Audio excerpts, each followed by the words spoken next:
Hi guys, welcome back to my YouTube channel. Hope you like it over here. And if you do, please remember to like, comment, share, and subscribe. And while you're at it, hit that bell for post notifications. Now let's get into the second episode of The Real Housewives of Potomac.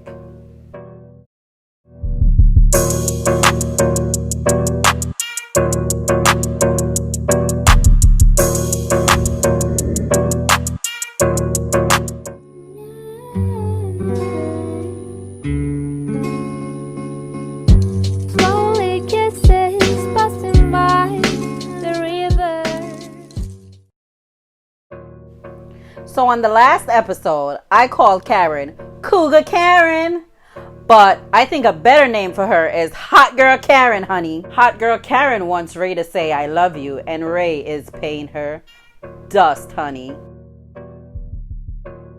He knows what that woman was talking about, but he wasn't trying to pay her. No mind, no mind. Now we can tell this is a storyline they're trying to force on us. Karen, we know these young men is out here whispering sweet nothings in your ear. And Uncle Ben's ass is too old to be chasing down your loose coochie. We understand people grow apart, especially when one is getting younger and the other is getting older. I mean, it's bound to happen. But don't force that forced ass storylines down our throats. We get it. Uncle Ben is not with the shits, and neither is Karen. Moving along. Now Giselle and Monique meet for lunch, and I'm glad they finally worked things out, guys, because Giselle is just way too old to be a mean girl, and Monique wasn't taking nobody's shh. You hear me? Nobody. I got one eye open on this friendship though, because the foundation ain't too solid. They do a deep dive into Ashley's social media and realize Ashley might be going through some things, y'all. So they decide to throw her a get out the house party. And right as I was about to get into my warm, fuzzy feelings, they bring up Candace and whether or not they should invite her. And I'm like, here we go. We're not even 10 minutes in, and we're starting with the bullshit. One thing I gotta say about Miss Candace though, Mama's tongue is sharp. Her tongue is sharper than a fresh box cutter. You hear me? Everybody knows Michael Darby likes the men's booty meat. And Baby Dean is an income. But you did not need to tell that girl that so unapologetically. Now Giselle and Monique get to talking about the cash bar budget party. And they're both wondering, why was Charisse invited when Charisse and Monique are at odds? Monique is now side-eyeing Candace because apparently they kissed and made up. So why would she do such a thing? Petty, petty, and I'm here for it, bitch. Apparently Pastor Cheaty Cheaterson ain't telling Giselle to stay out of folks' business, because here she go again with word on the street. And here I go with it too.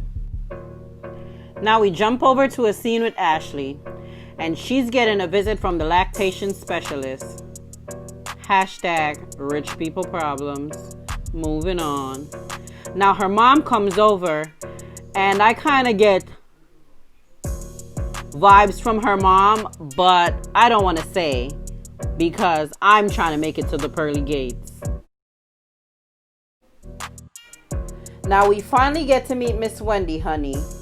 And Wendy is a beautiful black melanin queen, honey. Highly educated, fine. Anyway, Wendy gets to talking about babies with Candace. And this is another snooze fest. Candace, you are not as grown as that sharp tongue. So according to Wendy, she thinks that Karen's grand dame title fits her. But you know me now.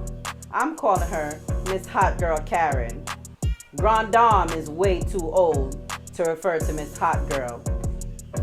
She also states that she's ready for Miss Giselle's BS while commending Candace on her sharp ass tongue. Can somebody in the comic book offices call Candace? Please, please, y'all. She has a superhero tongue over here. She could do something with that. Give her a comic book series. So we transition to a clip where hot girl Karen and sharp tongue Candace meet up, and while they are out, the invitation for Ashley's party slides into Candace's phone. They both decide to be grown women and pull up to the scene, hopefully with their ceilings intact. So back at Ashley's place, she's having a hard time leaving her baby, but she's clearly delighted that Giselle and Monique decided to come together and do this dinner for her, especially because of Monique's and Giselle's checkered past. But when Monique mentioned Candace's invite, Ashley got the Scooby-Doo face right away, like, oh. And baby Paycheck Darby felt that energy. Now get it together, Toya. Screw it. Baby! Baby! When Zaddy Juan walked in and said to Giselle, hey, and she says, I've been patiently waiting. I sat on the edge of my couch, squeezed my legs together and said, me too. Child, y'all know I stay parched for that man. But then he had to go breaking my heart, talking about some old, I want to marry Robin's ass. And pissed me all the way off. Child, I just about spilled my crayon water on this good couch. Juan, you're dead to me. But if Robin ever leaves, call me boo. Now, is it me or is Chris always in the kitchen? I mean, I know he's a chef, but who wants to bring work home all the time? I mean, go ahead and promote your craft, Chris. I ain't mad. You better use these Bravo TV time and promote your work. Candace get to talking about peeing on a stick in pregnancy again and questioning motherhood. And all I gotta say is, Candace, I got them same questions. Plus, Miss Candace, you too busy sharpening your tongue to give that white man no kitty cat. Candace does give me pillow princess tease. If Juan don't work out, then maybe Chris can do the running man over to my place.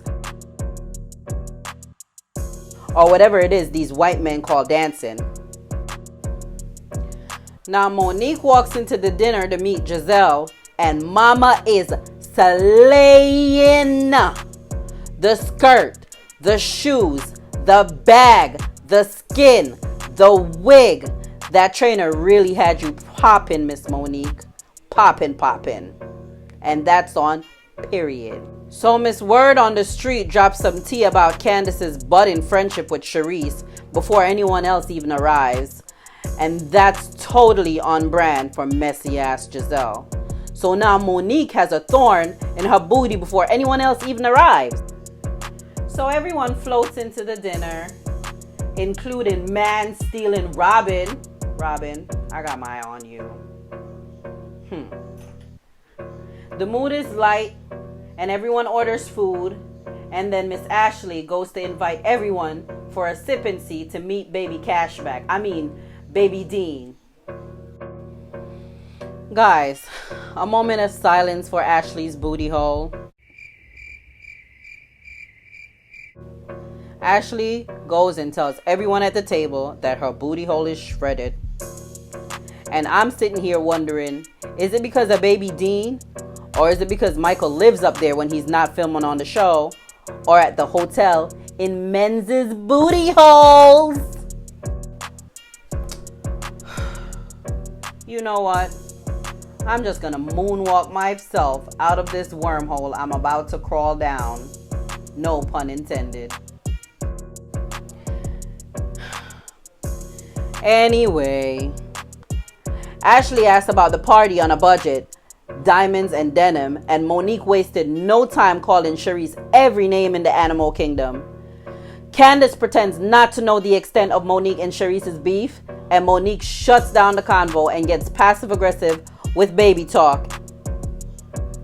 They start criticizing Candace about having protected sex with her now husband. And I just about fell out my chair when someone said, "Is Karen still having sex?" Child.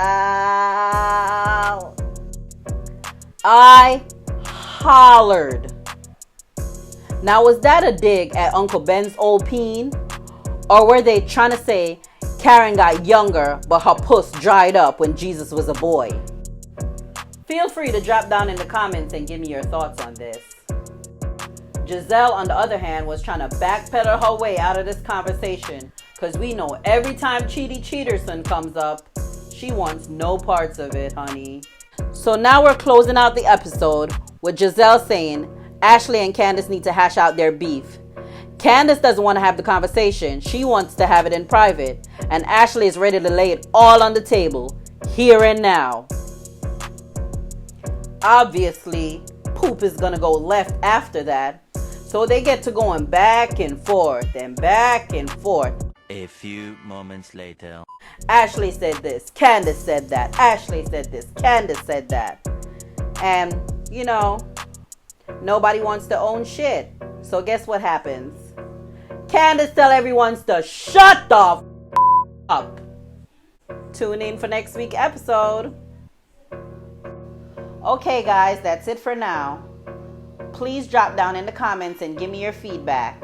And don't forget to like, share, and subscribe.